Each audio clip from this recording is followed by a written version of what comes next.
Hi guys, welcome back to another Horus Heresy unboxing. This time we have the Land Raider Proteus kit. So it set me back $67.50. So again, you've got the Imperial Fist on the front, and you have the Sons of Horus there on the back. So you have a front access point, the door's open, same as the normal Land Raider by the looks of it. I don't think it's going to open if you're going to stick the snowplow. If you stick the snowplow on it, it probably won't work. So you have your Gravis, twin link Gravis last cannon, twin linked heavy bolter, twin linked last cannon, and twin linked heavy flamer. Now I've built my Spartan with the twin linked heavy flamer at the front. It's very rare I actually get to use it because it's never in range. So this will be getting kitted out with probably last cannons unless I actually get the chance to magnetize it. And if you look here at this here, it just, to me, these feel derpy. Okay, because I'm used to looking at the Spartan as the standard of the Land Raider for Horus Heresy, so these just look derpy to me. I'm curious to see how this sizes up with the 40k Land Raider, so I'm gonna get the kit unboxed and we'll have a look at the sprues. Okay guys, so I have the tray out of the kit. So first of all, you have your standard vehicle upgrade sprue. So you have I want to say Batman Ram. I can't even remember the name for this. Anyway, Havoc Launcher, Heavy Bolter, Heavy Flamer, Multi-Melter, the same stuff that you have in all of these. Now I have multiple of these kits at this stage, so I'm not short of hatch weapons anyway. So, and you have your Hunter Killer by the looks of it, I see him on there. Yeah, there it is, there's the Hunter Killer. I always use these nice little 5-point or 10-point, I think, I can't remember. I was playing 40k the other day with them, so. Okay, so standard enough Gravis last cannon. This looks similar enough to the sprue for the Spartan. The only difference is this is a dual last cannon, not a quad last cannon.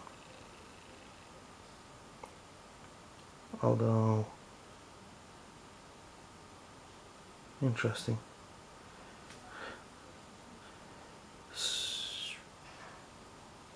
Yeah, I'm not sure. There might be an option to build this into a quad one.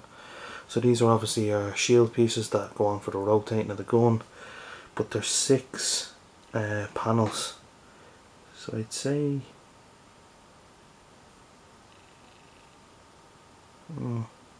curious. I'll have a look at the instructions for that. I don't know if you can build more out of that. Okay, so right, so there's not much detail on this side. So what we have here is the pintle mounted weapons. So you have your heavy bolters, your heavy flamers, multiple tracks. This is going to be the back of the tank where the power pack will go. The exhaust pipe should connect in here. Pintle mounted las cannons, and that's the base of the tank there, and the exhaust. This piece here I imagine is going to be similar. That's for the pintle mounted weapon. So I should be able to get magnets into this section here.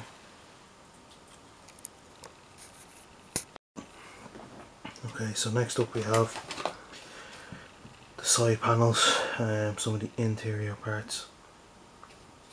So this here is the snowplow for the Land Raider. It's slightly different to the one that's normally on the vehicle upgrade sprue. It's smaller and squatter.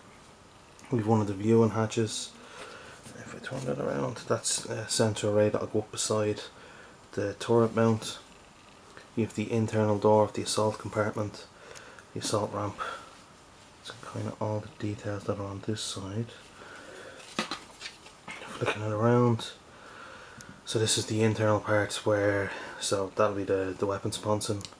That's the space to put on any forge world doors if you have them. That's the top part leading into the back of the power pack. I'm not sure about this piece. That's the front door piece, which looks very similar if not identical to the 40k one. You have the inner side compartment where the assault ramp or the assault door will be, and then you have a duplicate of the side piece. I imagine this is something to do with the back. That's definitely the front piece where the ramp would be and the snowplow, and then you have the main kind of compartment. So this is where your pintle weapon is going to be, and that's our your whole weapon, sorry, and that's where your pintle mount will be. So it looks like we'll have two pintle mount points on it, which is good. And this is the armour piece that'll go over your whole mounted weapon, same as the Spartan. Okay, and then the final sprue, again similar to the Spartan, we have the side pieces to build up the frame for the tracks to clip into. You have the front, the back, Imperial icons, Sons of Horus icons, tactical maps and scanners for the crew, and then you have your normal bland doors here, and then that's the design on the inside. So again, there you have your tiny little hollow map. That's a different kind of map. You have your Sons of Horus icons, some kind of loyalist style icons, some little arms and stuff. So I've seen people use the likes of this here for like different types of consoles and stuff, like the Devastator console, or the Vigilator I think is the word, which is cool, because I have a good few of them at the minute. So I'm going to get this built and we'll come back and have a review of it then, but beforehand we'll just have a quick look at this. So your standard transfer sheet. If we look at the kit, okay, so design does look similar enough to the Spartan, where you're kind of building up the sides, then the inner frame, sticking them together. Tracks go on, power pack builds. What I want to see is the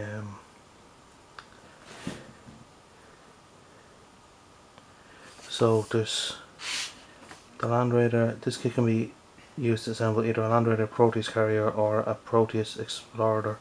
I'm not quite sure what the difference is at the minute. So we have a Land Raider carrier. Okay, right, so the carrier has obviously have extra troop capacity because that has the front ramp. Then you have the Explorator, which has the snowplow, and then the Proteus Explorator with hull mounted weapon. Okay, so there's no hull mounted weapon on that one. Interesting. So you can either build it with the assault ramp and a hull mounted weapon, no hull mounted weapon, or and the snowplow, or hull mounted weapon and snowplow. Just interesting. I wonder what the troop capacity difference is in this. This is basically just for a squad of maybe 10 Terminators or 5 Terminators and a character to land into battle. So I'll have to have a look at the points for this to see what the best option is. I just want to have a look at the last cannon build and see if it's a quad or a dual.